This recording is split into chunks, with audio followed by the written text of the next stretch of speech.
Earlier today, the head of the Texas Department of Public Safety gave an update on the investigation, which continues today. Director Steve McCraw said the officers on scene Tuesday, quote, made the wrong decision by waiting for backup and equipment to arrive there before killing the shooter. Senior reporter Tony Plahesky is here with us now. He's been in Uvalde all week this week following this investigation. Tony, you listened to the press conference today. What struck you about what Director McCraw said?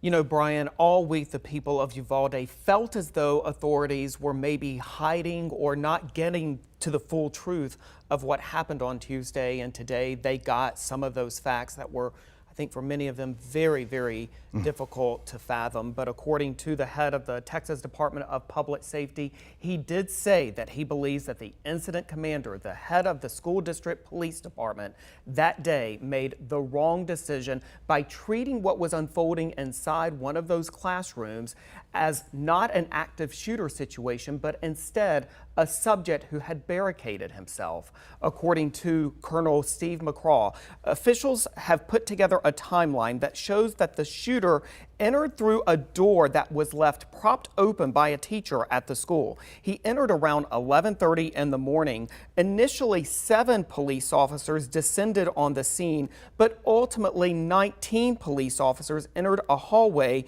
where the gunman had been. According to officials, there was an exchange of gunfire, but some 48 minutes passed before a federal tactical team finally took down the gunman. The colonel said earlier today that during that time, multiple 911 calls were made from students and adults inside the school, asking to please send the police in right now. Let's listen to what he had to say. For the benefit of hindsight, where I'm sitting now, of course it was not the right decision. It was a wrong decision, period. There's no excuse for that. But again, I wasn't there, but I'm just telling you, from what we know, we believe there should have been an entry at that as soon as you can. Hey, when there's an active shooter, the rules change. It's no longer, okay, it's no longer a barricaded subject. You don't have time. You don't worry about outer perimeters. And by the way, Texas embraces active shooter training, active shooter certification, and that doctrine requires officers, we don't care what agency you're from, you don't have to have a leader on the scene.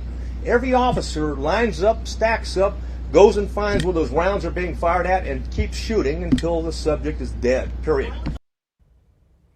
During that news conference, Brian, the head of the Texas Department of Public Safety, choked back tears when a reporter simply asked him how he was doing. He said if he could apologize and believe that it would help the situation, that he would. But again, just a very, very difficult revelation that came forward during this news conference today, Brian. Very difficult for the press, frankly, who were standing there, but obviously so much more challenging for people to comprehend and reconcile this for the people of Uvalde.